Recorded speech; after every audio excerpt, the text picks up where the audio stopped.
A pesar de ser términos que surgieron en los albores de la Revolución Francesa, la dicotomía entre izquierda y derecha sigue desempeñando un papel relevante en nuestra cultura política contemporánea. Quizás esta persistencia se deba a nuestra propensión a definir nuestra identidad política a través de antagonismos, es decir, por aquello a lo que nos oponemos.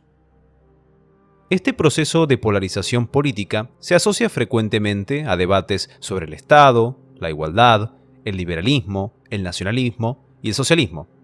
Sin embargo, considero que este amplio espectro de debates e ideologías debe enmarcarse conceptualmente dentro de la modernidad política.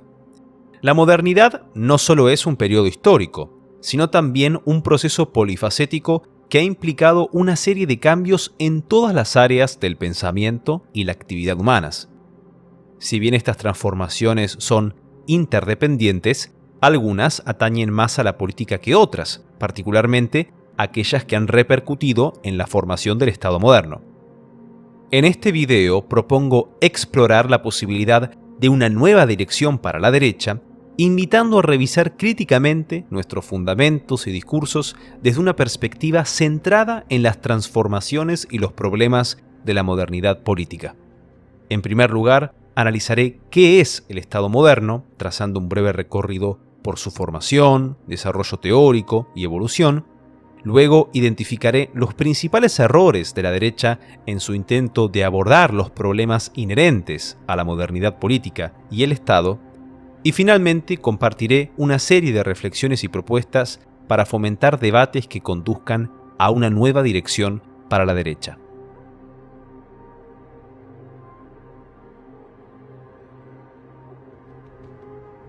En su libro Teoría del Estado, el jurista y politólogo alemán Hermann Heller señala un error teórico que es fundamental comprender y superar. En ocasiones, al intentar definir y describir al Estado moderno, incurrimos en el vicio de rastrear retrospectivamente sus predecesores, proyectando nuestros conceptos e instituciones actuales en las formaciones políticas del pasado remoto. Por ejemplo, algunos se refieren a los reinos medievales como estados feudales o a las polis griegas como ciudades-estado. Hay quienes retroceden hasta la época primitiva de la humanidad e identifican al Estado en la organización de la violencia y la dominación de unos sobre otros, razonamiento que, llevado a sus últimas consecuencias, incluso podría extenderse a otras especies animales. Es evidente que, con tal ilimitada extensión, el concepto histórico de Estado se desnaturaliza por completo. El uso inadecuado de nuestra terminología distorsiona la comprensión de las relaciones políticas del pasado y genera confusión acerca de los supuestos históricos, políticos y jurídicos del Estado moderno. El Estado no es una entidad abstracta y atemporal, es una construcción política que opera en un tiempo y espacio determinado y que se encuentra encuadrado en condiciones materiales y culturales específicas. Como explica Dalmacio Negro Pavón, el orden político es formalmente un concepto y empíricamente una realidad histórica.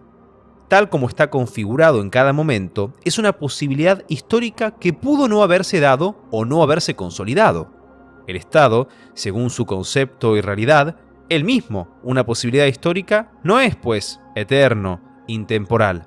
Es solo una de las innumerables formas de gobierno o histórico-políticas que han existido, que existen y que existirán. El Estado comenzó a configurarse durante la modernidad europea del siglo XV y XVI en estrecha relación con las transformaciones teológicas, filosóficas, científicas y económicas de la época. Nicolás Maquiavelo preludió el Estado moderno con sus reflexiones políticas, éticas y antropológicas respecto a los nuevos principados políticamente centralizados de la península italiana. Pero fue el jurista francés Jean Bodin quien teorizó el poder estatal al introducir el concepto de soberanía, entendido como el poder perpetuo, absoluto e indivisible, sola fuente de legislación humana sobre los habitantes de un territorio. La soberanía supuso una inversión del orden político existente, pues el feudalismo y las monarquías estamentales se caracterizaban por el policentrismo, es decir, la fragmentación del poder político en actores diversos, superpuestos y entrecruzados así como la ausencia de un concepto de jurisdicción ligado a un territorio definido. Bodin afirma que la soberanía antecede y fundamenta la comunidad política, estableciendo una relación de mando-obediencia que demanda la subordinación de los cuerpos intermedios y estructuras preestatales al poder supremo personificado por el soberano. En el contexto medieval, esto significó el avasallamiento del clero, la nobleza y la burguesía al poder absoluto del rey. En Francia, este proceso tuvo un inicio temprano hacia finales del siglo XIII durante el reinado de Felipe IV, quien, respaldado por su corte de romanistas, sometió a las autoridades de la Iglesia, redujo el poder de la nobleza, expropió a comerciantes y disolvió la orden de los templarios por motivaciones confiscatorias. Si Jean Bodin aportó la summa potestas con el concepto de soberanía, Thomas Hobbes construyó a partir de esta una teoría del Estado para su nueva ciencia política. Bajo una concepción determinista, mecanicista y materialista, Hobbes concibe al Estado como un gran artificio, una construcción científico-técnica destinada a concentrar el poder y domar el estado de naturaleza, un escenario de guerra de todos contra todos. Según Hobbes, la soberanía es el alma del Estado, y ésta encuentra su origen en un pacto social tácito. El hombre, motivado por el miedo a la muerte y la amenaza constante de violencia y conflicto, transfiere sus derechos a un sujeto o asamblea que tiene la capacidad de mantener la seguridad y la paz porque su voluntad es investida de un poder absoluto. El giro hobbesiano, ruptura definitiva con el pensamiento político clásico, implanta el carácter estatalista de la modernidad. El hombre, en su inmediata realidad, se vuelve un ser profano. Se suprime el carácter político de la comunidad formada por el conjunto de familias y sus asociaciones para dar paso a la sociedad de individuos genéricos e iguales que forman las fibras musculares del Leviatán. Podría pensarse que los teóricos del absolutismo propusieron una justificación teórica de la tiranía o el totalitarismo, pero esta apreciación es imprecisa. El absolutismo concebía al soberano como un individuo o un grupo concreto y restringido, cuya voluntad debía estar sujeta a la razón y orientada al bien común. Aunque el poder soberano era absoluto, teóricamente no era arbitrario, pues la voluntad soberana, limitada internamente por la ley divina y la ley natural, debía ser ordenada por el Consejo Real y otras instituciones. Como señala Bertrand de Jouvenel, lo que llamamos época del absolutismo, en realidad es su periodo de gestación. Ni el más absoluto de los reyes hubiera sido capaz de imaginar el absolutismo que hoy nos rige y que nos parece enteramente natural. Si bien Maquiavelo, Bodin y Hobbes desempeñaron roles decisivos en la construcción teórica del Estado, su aparición y expansión no pueden explicarse por sí solos. ¿Cómo ha evolucionado el Estado a lo largo de los siglos? ¿Qué elementos han contribuido a su edificación? Y finalmente, ¿qué expectativas de futuro podemos augurarle? A fines prácticos de este video, definamos dos elementos esenciales para la formación y desarrollo del Estado. Primero, la dominación centralizada del poder soberano sobre un territorio y su población. Y segundo, el triunfo de una concepción ideológica capaz de justificar la dominación centralizada. Respecto al primer elemento, es crucial entender su base material y técnica, ya que la dominación centralizada demanda medios, recursos y tecnologías para ejercer el monopolio de la violencia. En este sentido, el proceso de expansión económica, mercantil y colonial de la modernidad europea cumplió un papel clave en la construcción del Estado, pues este permitió formar ejércitos permanentes, adoptar y desarrollar tecnologías como las armas de fuego, así como financiar burocracias más complejas y eficientes. Repasemos un poco cómo fue este proceso. La batalla de Agincourt en 1415, conocida por la humillante derrota de la caballería francesa a manos del arco inglés, marcó el preludio de una revolución militar que hundiría las estructuras feudales. Caballeros, castillos y ciudades amuralladas se volvieron obsoletos en la incipiente edad de la pólvora que traía innovaciones como el arcabuz y el cañón. Los cambios radicales en la estrategia y el armamento militar marcaron la transición de ejércitos temporales, basados en compañías mercenarias o en las tropas que cada señor feudal reunía según sus compromisos y posibilidades, hacia una fuerza armada permanente al servicio del soberano. El ejército profesional moderno, gradualmente equipado con armas de fuego ligeras y pesadas, solo resultaba financiable gracias a la capacidad de unos pocos para imponer tributos sobre una base personal y territorial más amplia, aumentando así la tendencia hacia la concentración y centralización del poder.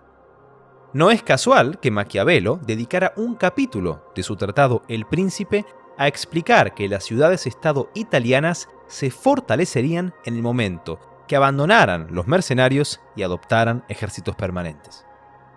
El siguiente hito que robusteció la dominación estatal fue la instauración del servicio militar moderno y la formación de ejércitos nacionales. Este suceso tiene su origen en la Revolución Francesa, cuando en 1793 la Convención Nacional decidió movilizar de manera masiva y obligatoria a los varones entre 18 y 25 años, dictamen que desencadenó un movimiento popular contrarrevolucionario que fue reprimido con gran brutalidad. Con la formación del sistema moderno de reclutamiento nacional, los estados alcanzaron un logro que el así llamado antiguo régimen nunca pudo conseguir: superar los particularismos y las exenciones regionales, permitiendo la conscripción de millones de jóvenes a las fuerzas armadas del Leviatán jovesiano. Aunque la represión militar y policial ha sido el método predilecto del Estado moderno para ejercer su dominio, el avance tecnológico permitió que se utilizaran métodos de coerción más sofisticados y eficaces. Esto favoreció la creación de proyectos políticos que han continuado la expansión del poder estatal y que, al no ser contenidos, lograron infiltrarse a todos los aspectos de la vida. El primer caso de este fenómeno fue el jacobinismo, con el surgimiento de partidos políticos revolucionarios que buscaban imponerse por encima del Estado para reorganizarlo según su agenda, extendiendo coercitivamente su lógica de adhesión ideológica a todo el aparato burocrático del Estado y desde allí a la sociedad civil. Dicho fenómeno, característico de regímenes como el bolchevismo y el nacionalsocialismo, se le dio en llamar totalitarismo político. Autores como Leonard Shapiro han resumido claramente la naturaleza y el rol del Estado en estos regímenes, aunque hoy muchos de ellos han evolucionado a formas menos totalitarias o meramente autoritarias, como podría ser el caso de China o Vietnam. Aunque su evolución es incierta, actualmente estamos viendo un nuevo panorama que aún no tiene una clasificación definida.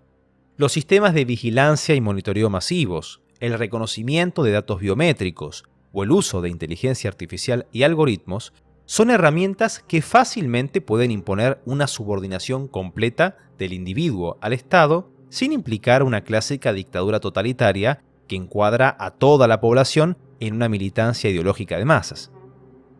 Organismos internacionales han denunciado a China por construir un sistema de dichas características en la región de Xinjiang, territorio de la histórica Turquestán, donde habitan pueblos musulmanes como los uigures, quienes son las principales víctimas de este sistema de control, vigilancia y represión masiva. Continuemos nuestro análisis con el segundo elemento constitutivo del Estado, pues la dominación centralizada sobre un territorio y su población también requiere de una cultura o ideología que logre justificarla. Desde una perspectiva histórica, la exaltación de la soberanía y su correlato en la formación del Estado moderno debe contextualizarse en la crisis de las dos grandes autoridades universales de la cristiandad, el Papa y el Sacro Romano Emperador. La progresiva decadencia del poder imperial y eclesiástico implicó una mayor concentración de poder en el soberano y consecuentemente llevó a la supresión de los estamentos e instituciones medievales. Ilustremos con un ejemplo histórico cómo la fragmentación y rivalidad de poderes contribuía a impedir la consolidación de un poder absoluto. En el siglo XII, el rey Enrique II de Inglaterra intentó acrecentar la autoridad monárquica a expensas de la autoridad eclesiástica y papal. No obstante, sus maniobras fueron obstruidas por el arzobispo de Canterbury, Thomas Becket, quien fue asesinado por 4 caballeros del rey tras un ataque de ira del monarca. Enrique II fue excomulgado y logró rehabilitarse tras pedir perdón y cumplir con múltiples penitencias por su crimen, entre ellas ser humillado y flagelado públicamente. Varios siglos después, en el contexto de la Reforma Protestante inglesa, este equilibrio se rompe totalmente cuando la dinastía Tudor subordina la Iglesia al Estado con las actas de 1534 y 1558. Enrique VIII de Inglaterra, al enfrentar dificultades para obtener un heredero varón con Catalina de Aragón, busca la anulación de su matrimonio mediante una apelación a Roma. Ante la negativa del Papa, Enrique VIII rompe relaciones con la Santa Sede y se autoproclama jefe supremo de la Iglesia de Inglaterra, concentrando así un poder absoluto que fue consolidado a base de extorsiones, expropiaciones y decapitaciones. Por aquel entonces, en la Europa central, la Reforma Protestante inauguraba una larga serie de conflictos en el Sacro Imperio Romano que acabarían consolidando el poder de los príncipes en detrimento de la autoridad del emperador. Aunque hay interesantes precedentes, los tratados de la Paz de Westfalia de 1648 han sido reconocidos históricamente como los documentos donde reside la base del moderno Estado Nacional. La progresiva centralización del poder en el soberano, ya sea un monarca o un parlamento, fue acompañada por un proceso de racionalización de la autoridad. Por encima de todo, la modernidad implica la creencia en la capacidad del ser humano para dominar la naturaleza y a sus semejantes hacia fines racionales preestablecidos. Fruto de este marco cultural racionalista y antropocentrista, el Estado se legitima como un instrumento tecnocientífico y legal racional encargado de administrar y ordenar la sociedad mediante una burocracia, que es financiada por medio de impuestos, por la oferta y venta de cargos públicos y por la práctica del mercantilismo, conjunto de ideas que abogaban por una fuerte intervención del Estado en la economía. Instrumentalizando el poder absoluto hacia los ideales ilustrados de progreso, las monarquías europeas del siglo XVIII promovieron activamente la creación de instituciones educativas, bibliotecas y academias científicas. Asimismo, patrocinaron artistas, músicos e intelectuales, modernizaron la burocracia, reorganizaron el sistema fiscal, reformaron el sistema judicial y aceleraron el proceso de secularización. No es sorprendente que Voltaire afirmara que el siglo de Luis XIV fue la época más perfecta de progreso y grandeza humana. A pesar de su liberalismo, anticlericalismo y humor irreverente, Voltaire, al igual que otros ilustrados, contó con la simpatía o el mecenazgo de monarcas como Catalina II de Rusia, Federico II de Prusia, Jorge I de Gran Bretaña o Luis XV de Francia. En este sentido, no es preciso afirmar que el liberalismo surgió como una antítesis al Estado moderno, pues este lo reafirmó. En el mejor de los casos, propuso reformas para limitar el poder absoluto y asegurar la igualdad jurídica de los ciudadanos. En el peor de los casos, se obstinó en perseguir una revolución que utilizara los métodos absolutistas para construir una nueva sociedad guiada por la idea de un progreso ilimitado. Suceso que finalmente ocurrió en la Revolución Francesa y que por un periodo corto devino en el totalitarismo jacobino. Según autores como Alexis de Tocqueville y François Furet, en la Revolución Francesa coexisten tanto la ruptura como la continuidad. Aunque se destruye el antiguo régimen, la revolución amplía, consolida y lleva a su perfección el absolutismo, el Estado burocrático y la sociedad igualitaria, cuyo desarrollo es el producto característico de la antigua monarquía. A pesar del desplazamiento del poder soberano desde el rey hacia el pueblo, este cambio no abordó el problema subyacente y posiblemente lo empeoró, pues la lucha contra los actos arbitrarios en nombre del rey se transformó en la autorización indefinida de actos arbitrarios en nombre del pueblo. En continuidad con Hobbes y Locke, el lenguaje de la revolución, principalmente inspirado en Rousseau, gira en torno al origen y la legitimidad del pacto social. No obstante, en la formulación rousseauiana, la soberanía no solo se absolutiza más que en sus predecesores, sino que se sacraliza, transformándose en una suerte de religión civil. Noten el simbolismo teológico del lenguaje de el contrato social. Ahora bien, no estando formado el soberano, sino por los particulares que lo componen, no hay ni puede haber interés contrario al suyo. Por consiguiente, el poder soberano no tiene ninguna necesidad de garantía con respecto a los súbditos, porque es imposible que el cuerpo quiera perjudicar a todos sus miembros. El soberano, solo por ser lo que es siempre lo que debe ser. Rousseau diviniza la soberanía y la describe como un cuerpo místico.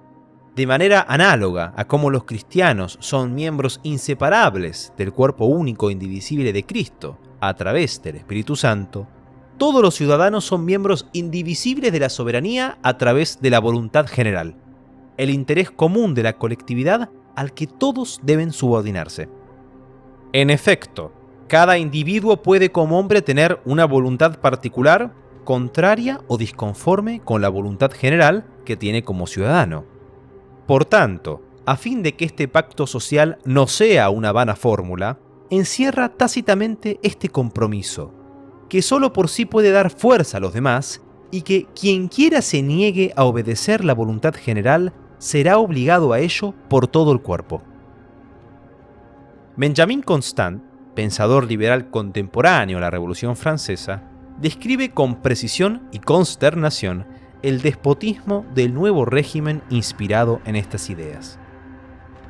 Cuando la voluntad general lo puede todo, los representantes de esta voluntad general son tanto más temibles cuanto que se declaren instrumentos dóciles de esta pretendida voluntad y tienen en su mano los medios de fuerza o seducción necesarios para asegurarse su manifestación en el sentido que les convenga. Lo que ningún tirano se atrevía a hacer en su propio nombre, estos lo legitiman por la amplitud sin límites de la autoridad social.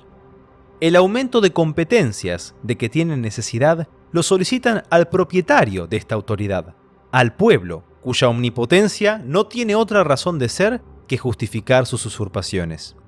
Las leyes más injustas, las instituciones más opresivas se hacen obligatorias en cuanto a expresión de la voluntad general. El pueblo, que lo puede todo, es tan peligroso o más que un tirano, o más bien lo cierto es que la tiranía se apodera del derecho otorgado al pueblo. El absolutismo democrático, corolario de la soberanía del pueblo, plantea una paradoja inherente al sistema político contemporáneo. Nacido con vocación de limitar el poder, proporciona todo lo contrario, disfrazar y legitimar la omnipotencia estatal bajo el velo de la representación popular y el sufragio universal. No es sorprendente que, o bien se haga del pueblo una abstracción colectiva y homogénea para justificar una democracia autoritaria o totalitaria, como fue el caso jacobino, o bien que la democracia representativa degenere en una lucha pretoriana de partidos políticos y grupos de influencia para ganarse el voto de las masas a través del ejercicio sistemático de la demagogia. No es fácil criticar o reformar la democracia representativa si se parte de la premisa de que per se es el mejor régimen posible. Es debido a esto que la ideología democrática se ha vuelto el dogma incuestionable que hoy sustenta y legitima el Estado moderno. Como explica Gustavo Bueno, el fundamentalismo democrático supone que la sociedad democrática es el sistema de organización de la sociedad política más perfecto e irreversible. Por ello, precisamente, la democracia ha podido ser considerada como el estadio final de la organización política de la humanidad, como el fin de la historia política.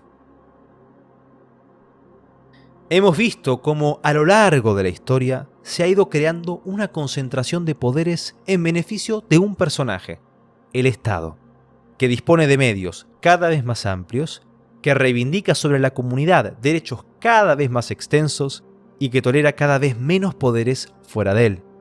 Desde el siglo XIII al siglo XVIII, el poder público no dejó de crecer, pero curiosamente, ni la revolución ni el democratismo representaron en modo alguno un freno a la evolución del Estado, sino una simple liquidación de los obstáculos que se habían acumulado en su camino y obstruían su avance.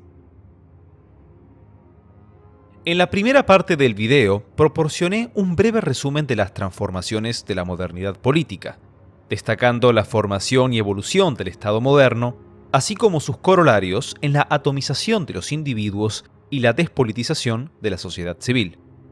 La pregunta central de este video es la siguiente: ¿han logrado las ideologías de derecha ofrecer respuestas eficaces a los problemas y desafíos que trae consigo el Estado y la modernidad política? Grosso modo, creo que no. A comienzos del siglo XIX, el romanticismo se erigió como la gran reacción a la modernidad y la Ilustración, planteando una inversión valorativa del racionalismo constructivista, el mecanicismo y el cosmopolitismo que había traído el régimen revolucionario a Europa. Fue especialmente en Alemania donde el romanticismo adquirió un fuerte carácter nacionalista de la mano de pensadores como Johann Gottfried Herder y Johann Gottlieb Fichte. Pese al acierto de reivindicar una comunidad política orgánica, el nacionalismo romántico consolidó elementos de la mentalidad modernista que pretendía antagonizar. Legitimó el Estado soberano por personificar los deseos e intereses de un todo colectivo, el espíritu del pueblo, y encontró en la exaltación nostálgica y sentimental del pasado un nuevo motor revolucionario para reorganizar la sociedad desde cero. Esta vez, no en aras de un progreso ilustrado racionalista, sino en un proyecto de redención nacional idealista. Estas ideas permitieron concretar la unidad alemana, pero también llevaron a una sacralización de la política y a una subordinación del individuo al Estado nacional, ahora destinado a cumplir una misión providencialista en el mundo, concepción que en su contexto europeo dio forma al pangermanismo, paneslavismo, chauvinismo e irredentismo. En Italia, el nacionalismo romántico adoptó un carácter masónico y republicano bajo figuras como Giuseppe Mazzini, mientras que en Francia nació de raíces católicas y monárquicas con Chateaubriand, para luego orientarse hacia el socialismo sansimonista y fourierista. Pese a sus intentos, el romanticismo no representa una alternativa a la modernidad política. Al caer en la misma matriz modernista del iluminismo, despolitiza a las personas para socializarlas bajo un espíritu religioso milenarista, la proyección hacia una edad dorada venidera y la creación de un nuevo mundo y un nuevo hombre mediante la instrumentalización del Estado. Este es el paradigma común que vincula figuras tan distintas como Rousseau, Condorcet, Herder, Saint-Simon, Trotsky, Mussolini o Hitler. Paradójicamente, el derechista reaccionario tiende a caer en los métodos que pretende combatir. Frente a la subordinación del individuo al Estado en busca de la igualdad, el progreso, el comunismo o los objetivos de la Agenda 2030, este puede verse tentado a replicar la lógica estatista y colectivista para moldear una sociedad conforme a sus propios ideales.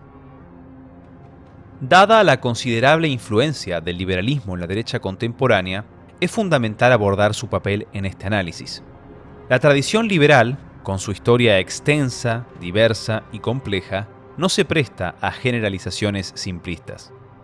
Un error común que obstaculiza el análisis riguroso del liberalismo es su simplificación y desnaturalización mediante representaciones abstractas y míticas.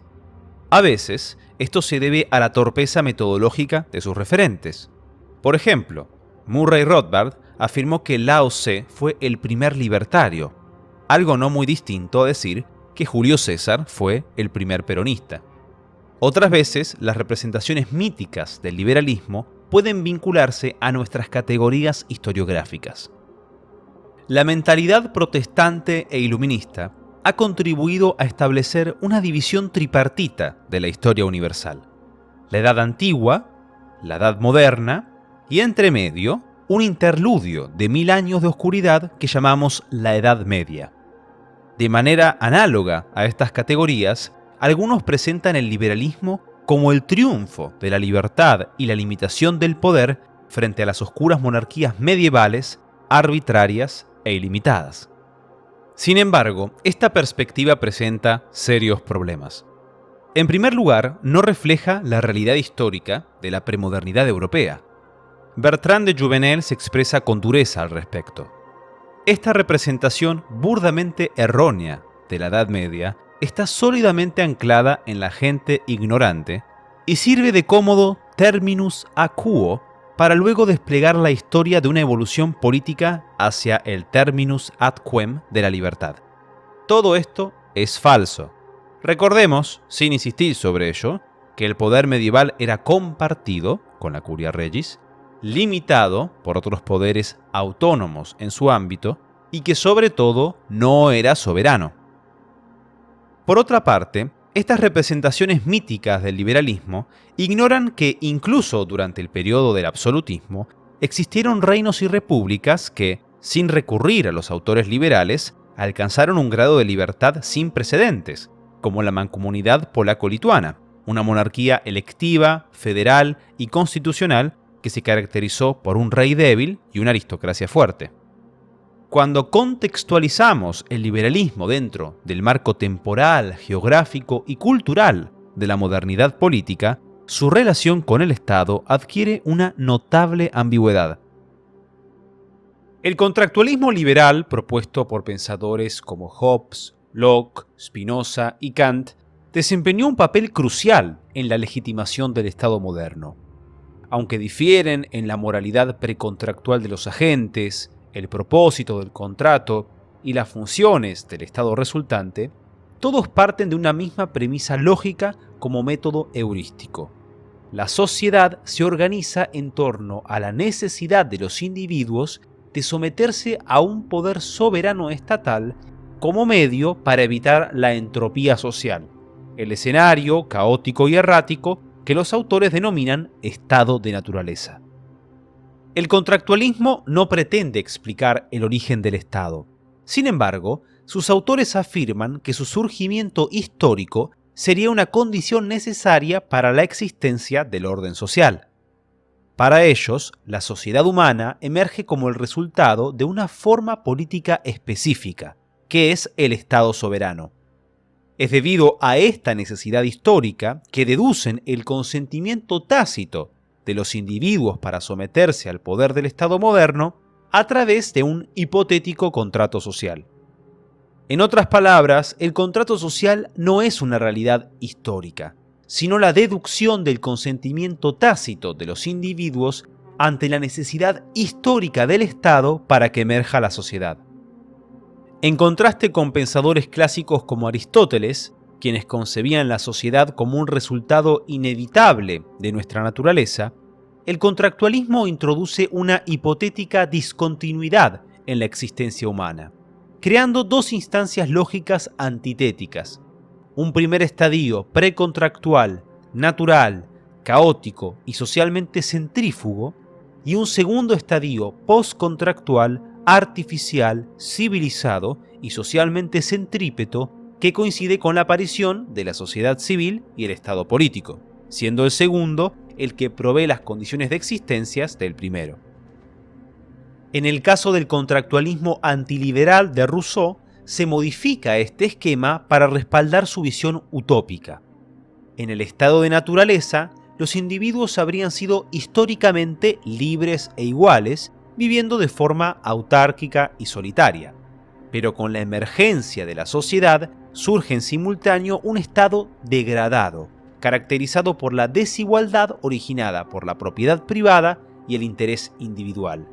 Un escenario que no fue precedido por un auténtico contrato social que lo legitime. Rousseau no aboga al respecto por regresar al estado de naturaleza, sino que utiliza el contrato social para describir un estado ideal e históricamente alternativo. En este estado, los individuos renuncian por completo a su interés y libertad individual, pero a cambio reciben la igual participación en la dirección totalitaria de sus vidas a través del interés colectivo encarnado en la voluntad general. En todos los casos, ya sea en el contractualismo liberal de Hobbes, Locke, Spinoza y Kant, o en el totalitario de Rousseau, subyace una mentalidad mecanicista y constructivista. La integración social y política se entiende como algo ajeno a las relaciones interpersonales, históricas y culturales de los individuos. Asimismo, el concepto de bien y mal dentro de la vida social no recae sobre la responsabilidad y moralidad de la persona humana, sino sobre la configuración social impuesta por la estructura estatal. En este contexto, la persona humana deja de ser la sustancia de la sociedad y se convierte en su accidente, en un engranaje social que la maquinaria estatal debe controlar, ya sea para adaptarlo a una sociedad que emerge bajo la tutela del Estado, o bien para conformar directamente una sociedad desde cero bajo su dirección centralizada. Incluso en autores modernos que no son contractualistas, se puede observar esta misma tendencia constructivista al juzgar la moralidad y la virtud de una sociedad en función de su edificación institucional, en lugar de considerar la evolución de los valores individuales y la influencia mutua que estos tienen sobre la cultura. Podemos ver esto, por ejemplo, en el liberal que considera que por resguardar la propiedad y la libertad se acaban todos los problemas morales, o en un socialista que exime de su responsabilidad a un delincuente por considerarlo víctima de la desigualdad originada por nuestras instituciones.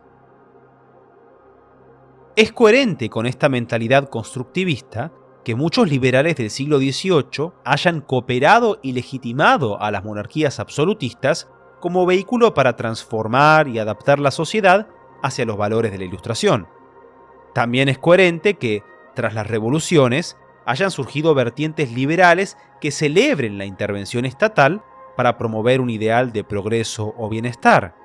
Esta evolución puede rastrearse en los planteamientos de Genevieve Bentham, John Stuart Mill, Thomas Hill Green y Leonard Hobhouse, cuyo desarrollo ideológico culminó en la fusión entre los partidos liberal y socialdemócrata de Inglaterra en 1988. Dicha convergencia ideológica también se refleja en el significado actual de la palabra liberal en Estados Unidos, que en realidad debería definirse como socioliberal.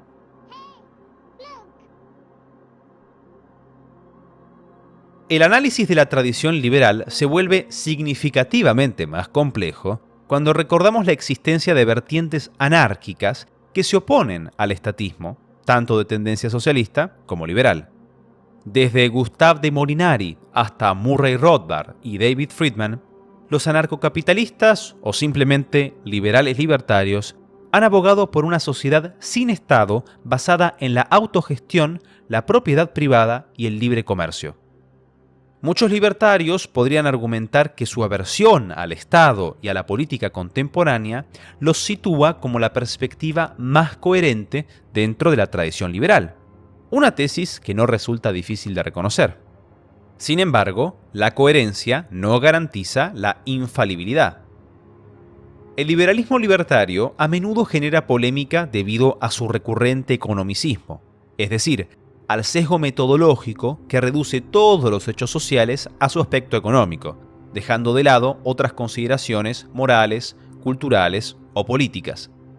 Estos libertarios suelen proponer el respeto absoluto a la propiedad privada y el libre comercio como la puesta en marcha de un mecanismo natural que resolvería la mayoría de los problemas sociales a través de los procesos de mercado. Los medios para alcanzar esto resultan confusos, pero todos sus referentes enfatizan en la viabilidad teórica y económica que los servicios públicos puedan ser provistos por entidades privadas. Bajo este ideal, el Estado sería reemplazado por una libre competencia de agencias privadas que proveerían servicios como justicia, seguridad y salud de acuerdo con las preferencias y necesidades de cada cliente. Si el libertarismo se limitara únicamente a proponer la extensión del modelo de mercado a todos los dominios y actividades de la sociedad, podemos estar seguros que a la larga tendería a socavar los valores y objetivos que pretende alcanzar. El mercado es el ámbito donde los agentes económicos intercambian sus mercancías y donde las preferencias subjetivas de los participantes se reflejan en el sistema de precios. Sin embargo, más allá de maximizar la eficiencia, el mercado no puede determinar qué es lo bueno, lo verdadero, lo digno o lo justo. En este sentido, subordinar toda la sociedad a los procesos de mercado implicaría un sometimiento al relativismo. Liberales y libertarios caen en una contradicción. Por un lado, pretenden ser moralmente neutrales para proteger la libertad de elección, negando que se pueda legislar sobre la moral al considerarla un asunto subjetivo. Y por otro, sustentan su postura bajo la primacía de valores morales como la tolerancia, la libertad individual y la equidad. Como señala Michael Sandel, la neutralidad liberal implica optar por una jerarquía de valores concretos y, a su vez, por una determinada concepción de vida buena. Frente a esto, el filósofo estadounidense indica que no se puede separar la moral de la política. La persona humana no es un individuo aislado, sino un sujeto situado en una comunidad donde los aspectos éticos de la esfera privada y pública son inseparables. Para el comunitarismo, lo que da sentido al ordenamiento político y jurídico es la pertenencia e identificación del individuo con el ethos de una comunidad, con un limitado, pero importante, conjunto de valores comunes. Estos postulados no son antitéticos a la tradición liberal, pero exigen el reconocimiento de los vínculos entre la política y la moral.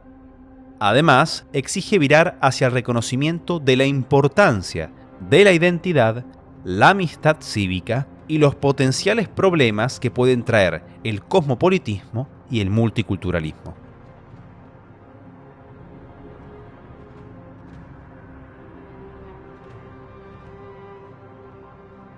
Tras señalar algunas deficiencias de la derecha en su abordaje de los problemas de la modernidad política, ofreceré una serie de reflexiones para fomentar debates que conduzcan a una nueva dirección para la derecha.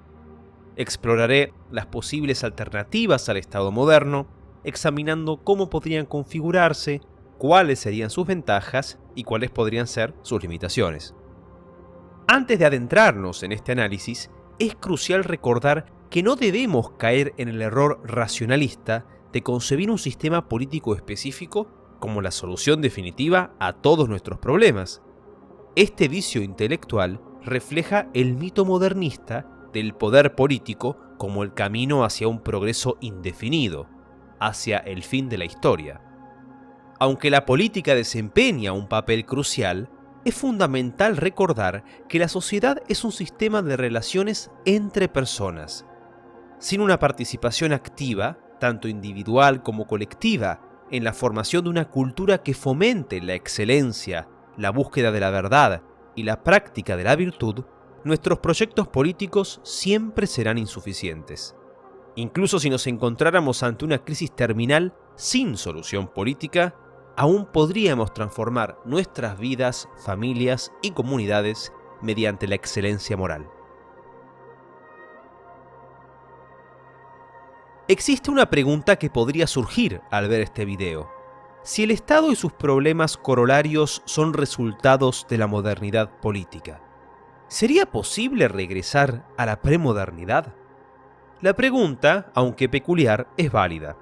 Tradicionalistas, nacionalistas y conservadores como Alexis de Tocqueville, así como paleolibertarios como Hans Hermann Hoppe, han reflexionado sobre este tema. Como mencionamos al inicio, la modernización ha transformado todos los aspectos de la vida humana: el orden político, económico, social, cultural y religioso.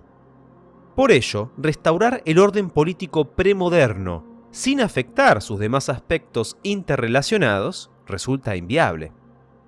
Por ejemplo, uno podría afirmar, junto a algunos seguidores de la obra Monarquía, Democracia y Orden Natural de Hans Hermann Hoppe, que el orden político y jurídico policentrista de los reinos medievales se asemeja al ideal libertario.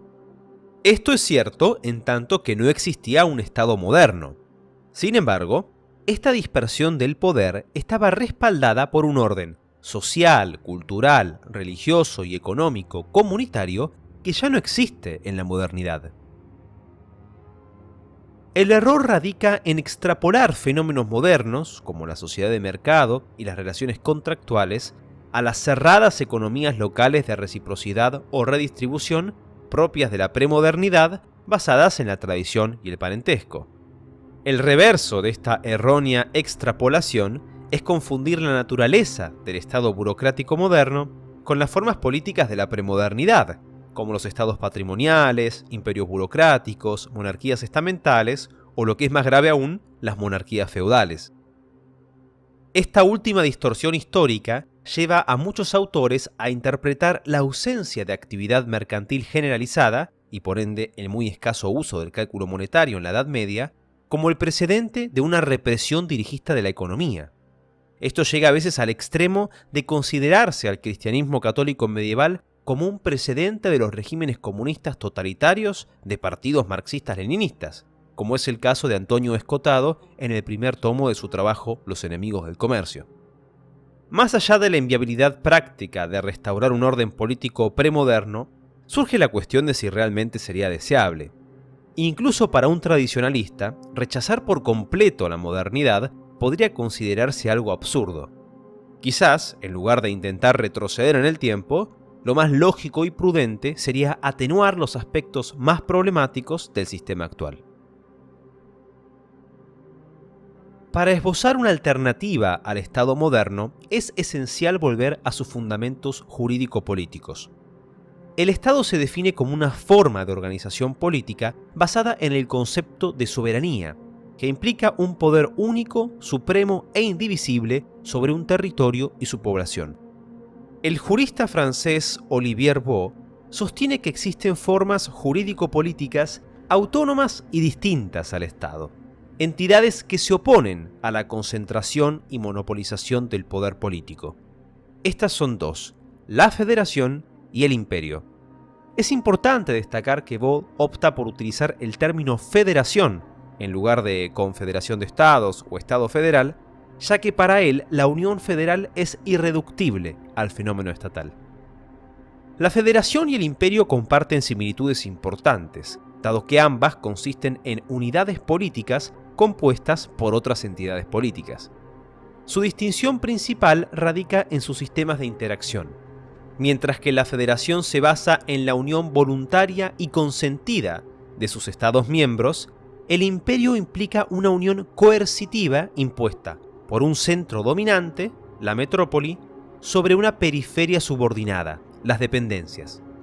Mientras que la federación se fundamenta en una dualidad entre iguales, el imperio representa una dualidad jerarquizada entre el centro y sus periferias. Tanto la federación como el imperio pueden incluir diferentes formas de gobierno. Por ejemplo, una federación puede estar compuesta por monarquías, repúblicas, ciudades libres u otro tipo de entidades, del mismo modo que el imperio puede estar gobernado por un emperador autocrático, una monarquía constitucional o una república liberal. Para ilustrar la morfología de estas formas políticas, presentaremos una imaginaria refundación de la Federación Argentina. Toda federación es una institución compleja compuesta, como mínimo, por un órgano federal y un conjunto de estados federados. Esta dualidad se corresponde con dos niveles de poder: el poder federal y el poder federado. En el mapa de la imaginaria Federación Argentina vemos el conjunto de estados federados, cada uno de ellos autónomos. A diferencia del Estado argentino, en este caso no existe un gobierno nacional, sino una asamblea compuesta por representantes de los estados miembros, es decir, una dieta o asamblea federal. El acto jurídico que funda y estructura la federación es un pacto constitucional denominado Pacto Federativo. Este pacto contiene, en primer lugar, el nombramiento de la federación y la designación de sus miembros. También incluye cláusulas que describen las competencias delegadas al poder federal, como la defensa y la representación exterior, disposiciones describiendo las relaciones que los Estados miembros deben tener entre sí y con el órgano federal, así como aspectos relacionados a la ciudadanía, la intervención federal, la asistencia mutua en caso de guerra y el arbitraje. Esta forma política ofrece la ventaja de permitir la unidad dentro de la pluralidad, ya que cada Estado miembro cuenta con un nivel suficiente de autonomía para desarrollar su propia identidad y establecer políticas sociales y económicas adaptadas a sus necesidades específicas. Este aspecto cobra una relevancia especial a la luz de la crisis descrita por el politólogo Yascha Mounk en su libro El pueblo contra la democracia. Mounk señala que la combinación de desaceleración del crecimiento, aumento de la desigualdad y una élite política orientada a complacer a grupos de presión está generando un marcado desencanto y resentimiento hacia las instituciones políticas occidentales. Según las estadísticas recopiladas por Mounk, nuestras sociedades están experimentando una creciente polarización, con todo el espectro ideológico tendiendo hacia posiciones cada vez más intolerantes y autoritarias. Los recientes enfrentamientos sociales tras las elecciones de Trump y Biden, o Lula da Silva y Bolsonaro, evidencian claramente las tensiones internas de una sociedad fracturada y difícilmente reconciliable. En este contexto, la federación podría representar una alternativa altamente deseable para abordar las divisiones crecientes. En lugar de participar en una lucha por el control del gobierno nacional, se podrían dirigir los esfuerzos hacia principios federativos auténticos que permitan alcanzar un equilibrio mediante la coexistencia de una pluralidad de comunidades políticas. Esto, a su vez, podría impulsar el fenómeno de la votación con los pies, ya que los ciudadanos de la federación podrían migrar hacia el Estado federado que mejor represente sus convicciones y preferencias. En cuanto a las limitaciones de una propuesta federativa, podríamos señalar el riesgo inherente a la libertad y la responsabilidad. En esta forma política no hay un poder estatal paternalista que dirija la nación, sino una colección de unidades políticas autónomas que se autogobiernan. Naturalmente, esto podría generar grandes desigualdades o conducir a conflictos internos. Sin embargo, es importante destacar que este problema no es exclusivo de la federación. Por ejemplo, desde la unificación italiana en el siglo XIX, se argumentó que un gobierno unitario podría resolver las desigualdades entre el norte y el sur de la península. Han pasado más de 150 años y la situación no ha cambiado mucho. Por otro lado, una federación permite tratados y acuerdos horizontales entre sus Estados miembros, lo que podría dar lugar a compromisos de apoyo mutuo. Una preocupación más relevante respecto a la propuesta federativa radica en su inviabilidad en caso de una profundización constante de la crisis cultural. En la actualidad nos encontramos en un contexto en el que la tasa de natalidad en muchos países occidentales cae por debajo del nivel de reemplazo, mientras que la inmigración masiva y el multiculturalismo se vuelven cada vez más predominantes. ¿Qué sucederá si en Occidente comienza a temerse una desintegración étnico-cultural? Si los europeos temen que, de no hacer nada, Europa se convierta en Eurabia. La obra de Oswald Spengler, La decadencia de Occidente, predijo hace un siglo que estos serían los signos previos a la etapa final de la civilización occidental. Según Spengler, a partir del año 2000, Occidente entraría en un periodo de emergencia que daría lugar al surgimiento de diferentes formas de cesarismo, es decir, de reacciones autoritarias con amplio respaldo popular, aunque inútiles en su intento de frenar la decadencia. En caso de una fragmentación y confrontación cultural tan profunda, una federación tendría enormes problemas para subsistir, ya que, a diferencia del imperio, que permite una mayor diversidad dentro de su esfera de dominación, la federación requiere de cierta homogeneidad y amistad política entre sus Estados miembros. Para entender rápidamente la morfología de un imperio, podemos utilizar la analogía de los imperios galácticos que aparecen en muchas novelas y películas de ciencia ficción. Imaginemos un emperador que ejerce su dominio sobre cientos o miles de planetas. El centro del imperio, la metrópoli, es gobernada por el emperador, pero sus dependencias, los cientos o miles de planetas que integran el imperio, conservan sus propias instituciones, autoridades, reglas y cultos. La diferencia con una federación subyace en que en este caso, los planetas no estarían unidos por una asociación libre y consensuada, sino por la subordinación a una autoridad suprema. Desde el punto de vista de la ciencia política, podríamos distinguir dos subtipos de imperios. Un subtipo clientelar patrimonial, en el cual el emperador solo establece una relación de protección y tributo con los poderes sometidos, como por ejemplo el imperio persa aqueménida, y otro subtipo, más similar al Estado moderno, donde el proyecto imperial busca integrar territorios y poblaciones mediante su sujeción a pautas comunes, administración, leyes, religión, idioma o rituales, tal como ocurrió en el Imperio Romano. Dentro de este segundo subtipo, podríamos considerar la distinción que hace Gustavo Bueno entre imperios generadores e imperios depredadores, ya que la dominación ejercida por la metrópoli imperial puede ser de explotación y aprovechamiento de los recursos económicos o sociales, o por el contrario, podría favorecer el desarrollo político y económico de las sociedades que la metrópoli coordina. Aquel que desee estudiar o reflexionar sobre formas políticas alternativas al Estado moderno se encontrará con algunos dilemas. ¿Es la federación una alternativa al Estado nacional moderno o es simplemente su descentralización o fraccionamiento? ¿Se puede conciliar la unicidad de la soberanía con la multiplicidad del federalismo? Olivier Baude se adentra en la exploración de este dilema en el primer capítulo de su obra Teoría de la Federación, donde explica el origen de esta larga discusión que se remonta a la dificultad del propio Jean Bodin para clasificar la antigua Confederación Suiza desde su propio concepto de soberanía. Para el autor, si el Estado es y sigue siendo caracterizado por la noción de soberanía, la federación, en cambio, no puede definirse de este modo, ni siquiera mediante los conceptos conexos que la soberanía lleva consigo.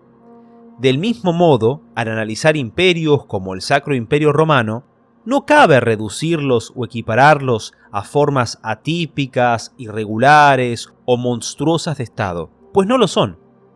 En este sentido, reafirmamos junto al jurista francés que la federación y el imperio son formas político-jurídicas específicas, distintas y autónomas al Estado moderno, y por ende, intentar reducirlas o equipararlas a los conceptos de soberanía resulta en una antinomia o un impas lógico.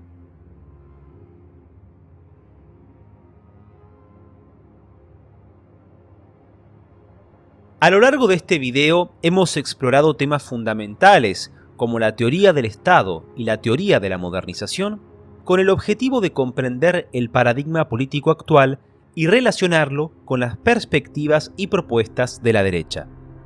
Aunque hemos enfatizado que los medios políticos son insuficientes para resolver los problemas que nos aquejan, resaltando la importancia de la virtud moral e intelectual como primer fundamento de cambio social, también hemos subrayado el imperativo de rechazar la forma política estatal. Este rechazo se justificó por los problemas inherentes a ella, un poder político cada vez más tecnocrático y omnipresente, la atomización y despolitización de la sociedad y el posible colapso social debido a la fragmentación de nuestra cultura y la desconfianza en nuestras instituciones. En la segunda parte del video he presentado críticas a ciertos elementos del nacionalismo y el liberalismo, enfatizando por un lado en los problemas del romanticismo político y por otro en los problemas de la mentalidad constructivista e individualista liberal, proponiendo en este respecto una mayor atención a las críticas y enunciados del comunitarismo. Y finalmente, en la tercera parte del video, hemos observado que la alternativa a la modernidad política y al Estado no radica en anular lo político lo comunitario y lo social, sino en anular la dominación centralizada del poder soberano. Esto implica dar paso a una pluralidad de comunidades políticas más orgánicas, con identidades más definidas y con una participación más fructífera. En este contexto, hemos explorado formas político-jurídicas distintas y autónomas al Estado moderno, como la federación y el imperio, cuyos principios podrían resolver, al menos parcialmente, algunas de las críticas que formulamos a la modernidad política. Este video apenas rasga la superficie de la complejidad y la amplitud de estos temas. Por eso, animo a aquellos interesados a profundizar en la lista de libros que dejaré en la descripción. Destacaré a continuación cuáles serían los primeros que recomiendo para abordar la perspectiva de este video. Para una comprensión de la evolución histórica de la política y el surgimiento del Estado moderno, para comprender la naturaleza y el funcionamiento sociológico del Estado, la política y la burocracia, así como de su relación con la sociedad civil, y para profundizar las opciones exploradas como solución al problema del Estado moderno,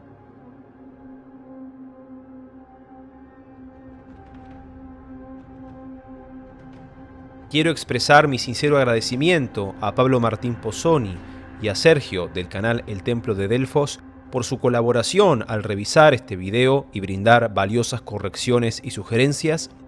También deseo extender mi profundo agradecimiento a los patrocinadores y miembros del canal, cuya generosa contribución sostiene este contenido.